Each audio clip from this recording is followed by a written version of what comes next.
Halo semua, ketemu lagi di pelajaran kimia bersama Bu Salsa, dan kali ini kita akan bahas mengenai termokimia.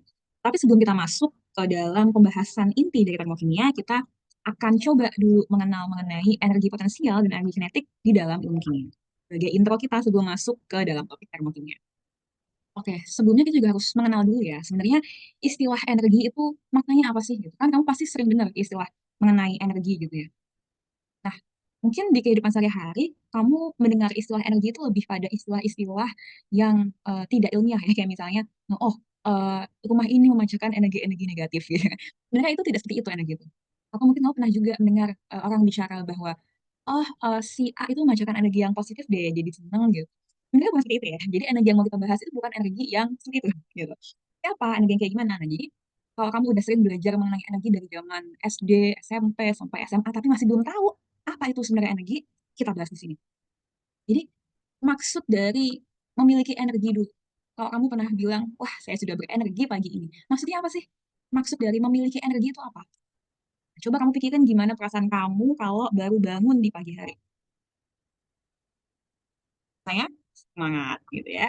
Segar gitu kan.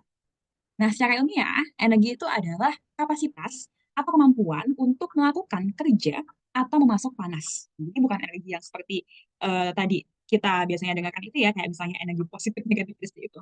Jadi energi yang dimaksud adalah kemampuan untuk melakukan kerja atau memasok panas.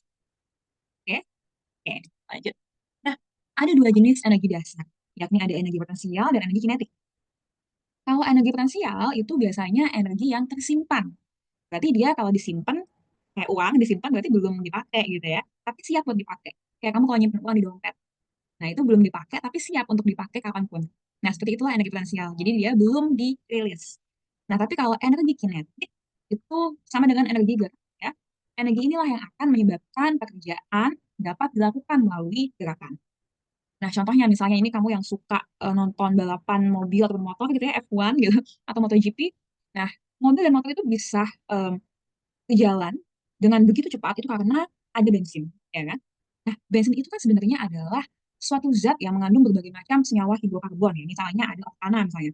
Nah, kalau kamu ingat oktana itu kan terdiri dari struktur di mana di sini ada ikatan antara atom C dengan atom C yang lainnya dan juga atom C dengan atom H gitu.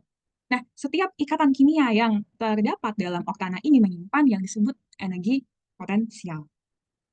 Nah, kemudian energi potensial dari setiap ikatan kimia ini, energi tersebut akan dilepaskan, digunakan untuk menyalakan mesin mobil sehingga nanti bisa bergerak dan berjalan sedemikian rupa.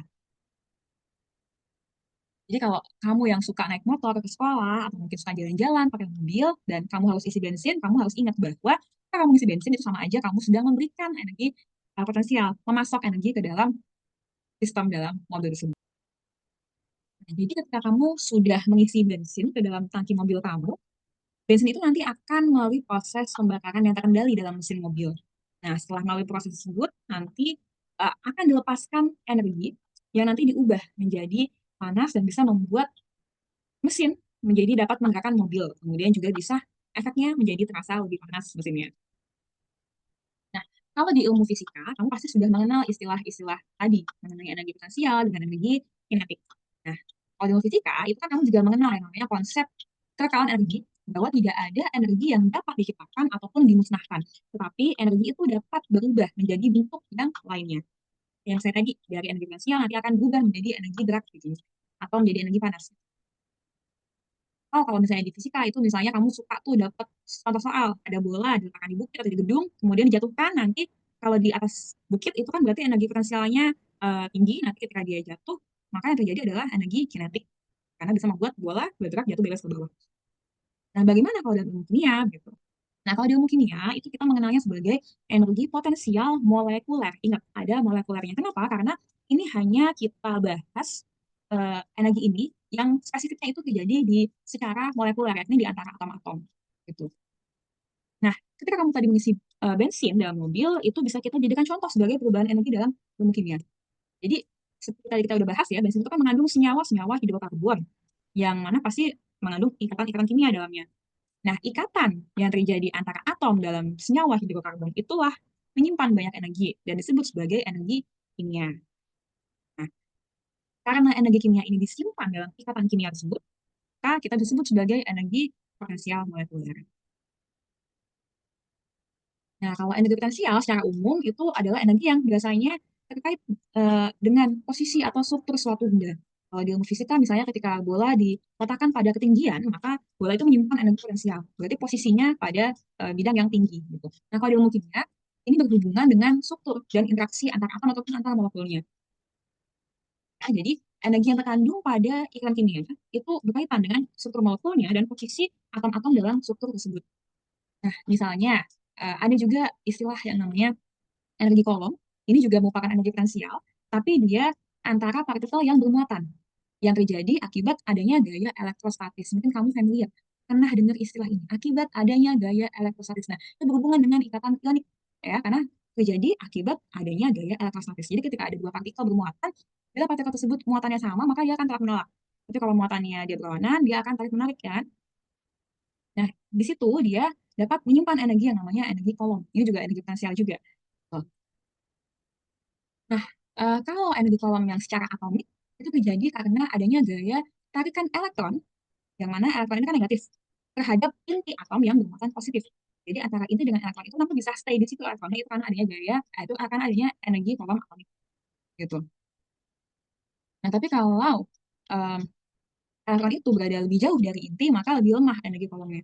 Jadi semakin jauh dengan inti, semakin di luar, itu lebih lemah energinya ketimbang yang di dekat dengan inti. Nah, ini yang disebut sebagai, kalau yang dalam ikatan, tadi kan atomik, kalau dalam ikatan, misalnya antara atom yang satu dengan atom yang lainnya, ini disebut sebagai ikatan kovalen atau ionik gitu. Nah, dalam kasus senyawa ionik misalnya, itu ini terjadi dalam wujud interaksi menarik ataupun menolak antara kation dengan anion. Untuk senyawa kovalen, ya, mereka itu adalah daya tarik elektron terhadap inti atom dari atom yang berbeda. Gitu. Nah, jarak optimal antara dua atom itu menyebabkan terjadinya equilibrium atau keseimbangan sehingga nanti terbentuk yang namanya ikatan kimia. Jadi suatu atom itu dapat berinteraksi dengan atom lainnya sehingga membentuk ikatan kimia itu tidak serta-merta langsung begitu aja. Jadi mereka butuh yang namanya jarak optimal gitu. Karena kalau tidak pada jarak yang tepat, mereka ya tidak bisa berikatan. Ya, pada kondisi keseimbangan tersebut atau pada jarak yang optimum tersebut, energi potensialnya itu adalah yang paling kecil, paling minimum. Ini ada diagram di sini ya. Mungkin kamu pernah melihat diagram ini ketika belajar ikatan kimia. Tuh. Nah, jadi ini adalah kurva energi potensial ikatan. Ya, kurva energi potensial ikatan ini menunjukkan hubungan antara jarak antar inti atom dengan energi potensialnya. Jadi di sini kalau kamu lihat ya, pada posisi kalau misalnya ada dua atom itu terlalu dekat. Kalau dia terlalu dekat sehingga nanti antara inti atom yang satu dengan yang lainnya ini kan berdekatan sehingga menyebabkan tolak menolak. Kalau terlalu dekat repulsion. Nah, ketika terlalu dekat, itu energi potensialnya terlalu tinggi, terlalu besar. Nah, tapi kalau dia terlalu jauh kayak begini, ya, itu jadinya juga tidak bisa ada interaksi. Kalau terlalu dekat dia menolak, kalau terlalu jauh tidak ada interaksi, no attraction. Kenapa? Karena pada jarak ini tidak dapat saling tarik menarik begitu, karena terpisahkan terlalu jauh. Nah, tapi pada jarak yang optimal ini di sini kita bisa memperoleh energi potensial yang minimal, ya, yang minimal, ya, hingga di sini jaraknya itu pas gitu antara atom satu dengan atom yang lain itu pas jaraknya sehingga dia lebih stabil tidak akan tolak menolak dan eh, tidak juga dia kejauhan jadi pas gitu untuk terjadinya ikatan kimia. Jadi antara tarikan dengan tolakan itu seimbang. Jadi bukan berarti dia diam ya. Ketika dia pada posisi yang optimal begini, dia ada tarikan dengan tolakan tapi seimbang. Jadi tidak full menolak dan juga tidak full menarik begitu ya.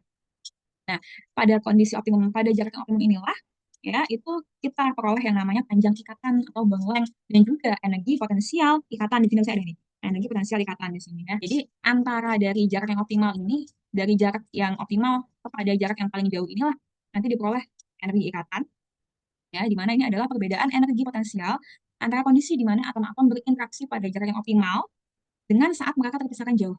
Nah, antara jarak optimal dengan jarak dia paling jauh inilah terjadi attraction, tarik menarik gitu. Ya, seperti itu untuk terjadinya ikatan kimia. Gitu. Nah, lalu bagaimana kalau energi kinetik? Bagaimana kita bisa memahami energi kinetik di ilmu kimia?